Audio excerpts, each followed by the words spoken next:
নমস্কার, আমি জ্যোতিষ সম্রাট বিনয় শাস্ত্রী। আশা করি ঈশ্বরের কৃপায় আপনারা ভালোই আছেন। আজকে আমার ভিডিওর আলোচ্য বিষয় জুলাই মাস কেমন যাবে। আমি এই জুলাই মাস কেমন যাবে মেষ থেকে কন্যা পর্যন্ত অলরেডি বলেছি। আজকে বলবো তুলা থেকে মীন পর্যন্ত।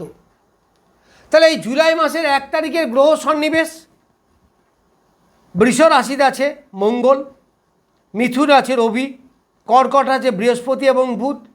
3 তারিখ পর্যন্ত শুক্র থাকবে, তারপরে 4 তারিখে শুক্র সিংহ রাশিতে চলে যাবে এবং সেখানে কেতু বসে আছে।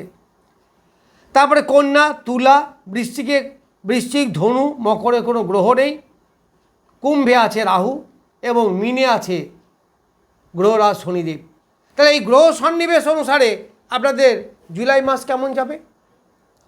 প্রথমে বলি, লগ্নপতি বসে আছে একাদশে, তুলা রাশি। তার লগ্নপতি এবং অষ্টপতি বা রাশিপতি এবং অষ্টমপতি বসে আছে একাদশে। এইখানে আপনাদের চরম সাফল্য আসবে, তবে সাফল্যের মাত্রা একটু কমবে, কারণ কেতু এইখানে বসে আছে। ফলে যতটা সাফল্য পাওয়া উচিত ততটা কিন্তু আপনারা পাবেন না। শুক্র দেওয়ার চেষ্টা করলেও কেতু এখানে বাধার সৃষ্টি করবে। আবার শুক্র অষ্টমপতিও বটে। ফলে ডেভেলপমেন্ট চরমভাবে যে হবে এটা কিন্তু আশা করা যায় না। আবার দ্বিতীয়পতি মঙ্গল অষ্টমে বসে আছে, একটু বাধা বিপত্তি এইগুলো কিন্তু আসবেই। কারণ দ্বিতীয়পতি যদি অষ্টমে থাকে তাহলে যারা অকাল সায়েন্সের ব্যবসা করেন তাদের কিন্তু ভালো, তাদের ডেভেলপমেন্ট যথেষ্ট হবে। যেমন লয়ার, অ্যাস্ট্রোলজার, যারা সুদের ব্যবসা করে, এই ধরনের যে ব্যবসাগুলো সচরাচর সবাই করে না, এইগুলোকেই অকাল সায়েন্স বলা হয়, এদের কিন্তু ডেভেলপমেন্ট হবে।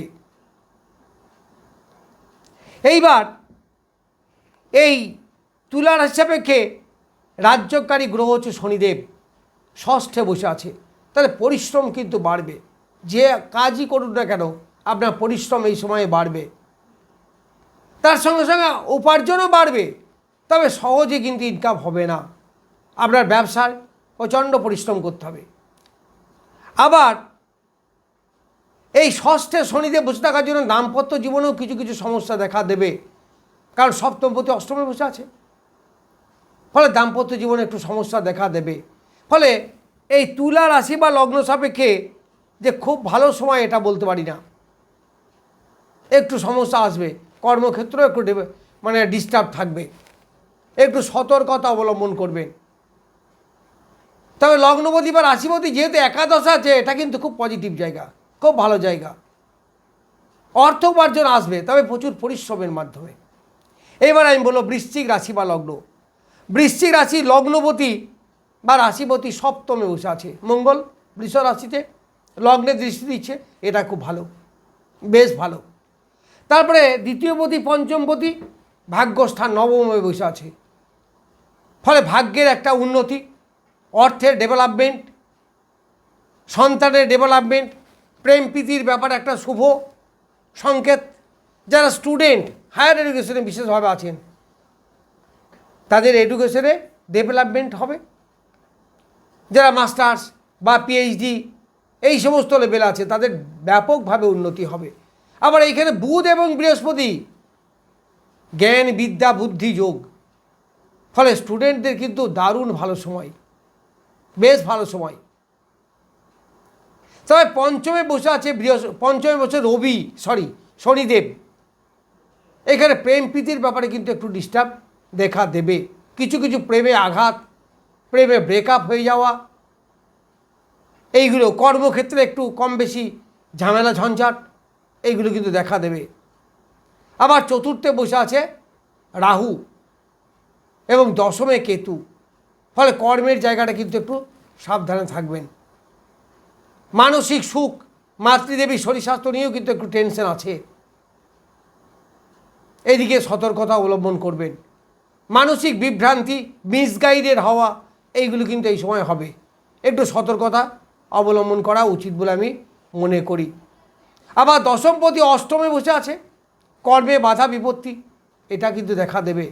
ফলে অর্থ উপার্জন হবে, অবশ্যই হবে, কিন্তু সেখানে কিছু কিছু বাধা বিপত্তি এগুলো আসবে।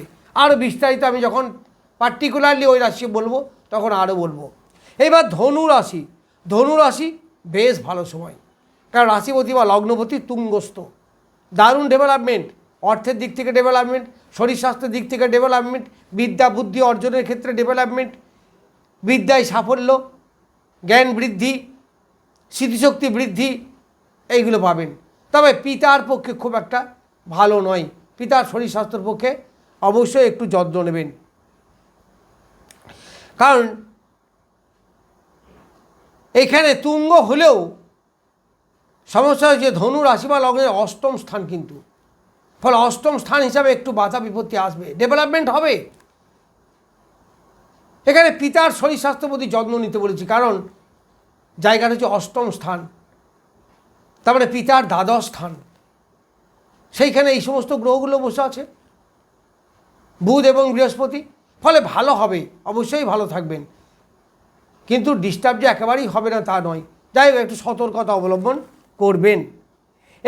এই ধনু রাশি বা লগ্ন সাহেব পঞ্চমপতি ষষ্ঠে, পঞ্চমপতি ষষ্ঠে হওয়া মানে পেটের ডিস্টার্ব, সন্তানের শরীরের একটু আধটা ডিস্টার্ব, এইগুলো কিন্তু দেখা দেবে। আবার ষষ্ঠে মঙ্গল, দাম্পত্য একটু সমস্যা আসবে, এই ব্যাপারে একটু সতর্কতা অবলম্বন করবেন। তৃতীয় বসে আছে রাহু এবং চতুর্থ সুখস্থানে বসে আছে শনিদেব, ফলে সুখের সমস্যা আসবে,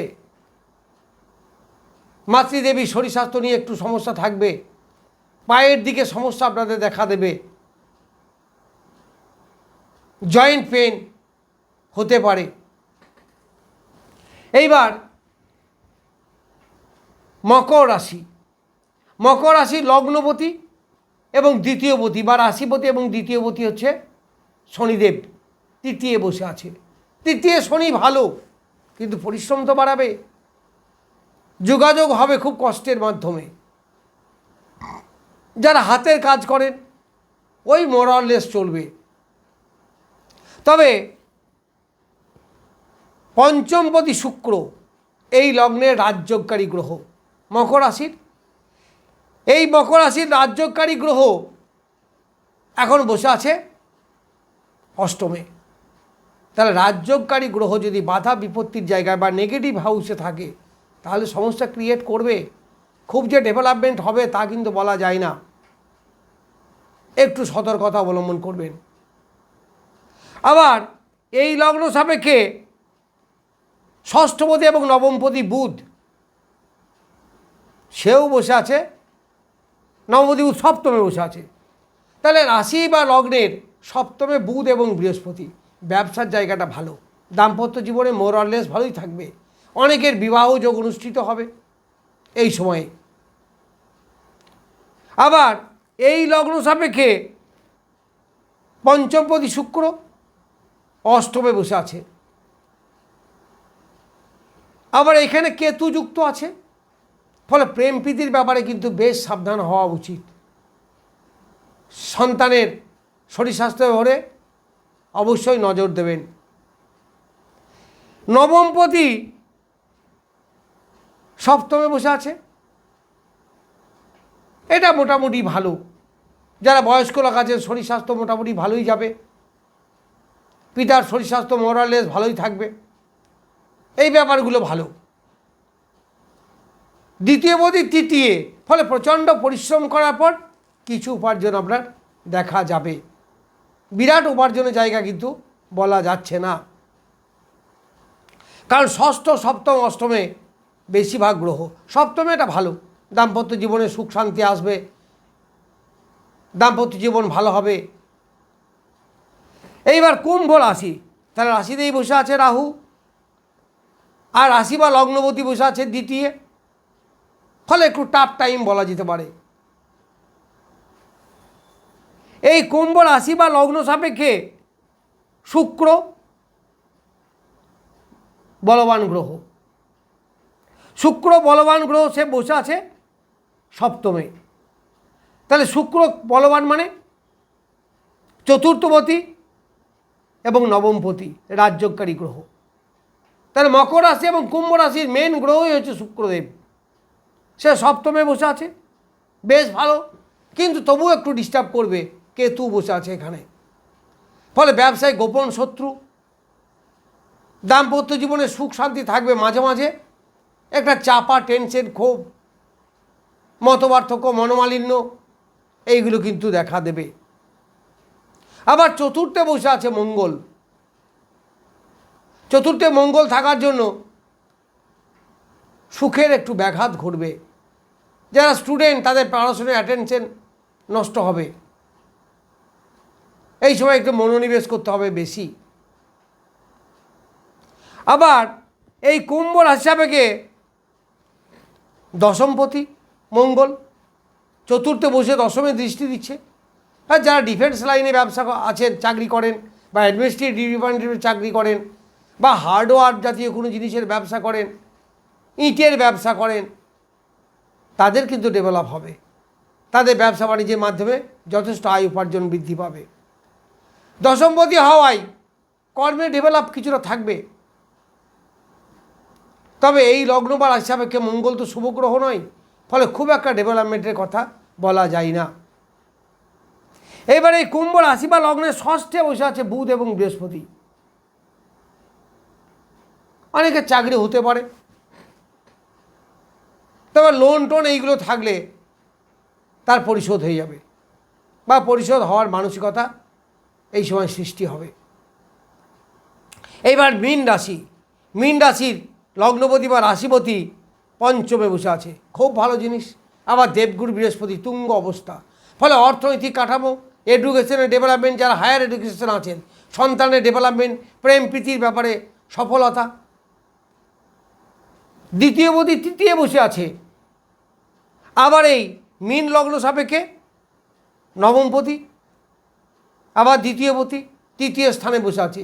তৃতীয় মঙ্গল মোটামুটি ভালো, ফলে অর্থ উপার্জন আপনার হবে। হয়তো পরিশ্রমটা এই সময় একটু বাড়তে পারে, যেহেতু পঞ্চমে দেবগুরু বৃহস্পতি, যার ফলে সন্তানের ডেভেলপমেন্ট, প্রতিভার বিকাশ, পড়াশোনায় অ্যাটেনশন বৃদ্ধি, যারা মাস্টার্স পিএইচডি লেভেলের স্টুডেন্ট তাদের ডেভেলপমেন্ট এইগুলো কিন্তু দেখা যাবে। আবার এই বৃহস্পতি দশমপতিও বটে, ফলে কর্মের একটা উন্নতি আপনারা পাবেন। একাদশপতি দ্বাদশপতি লগ্নে বসে আছে বা রাশিতে বসে আছে, তাহলে একাদশপতি যেমন আয় দেবে, দ্বাদশপতি হিসেবে ব্যয়ও দেবে।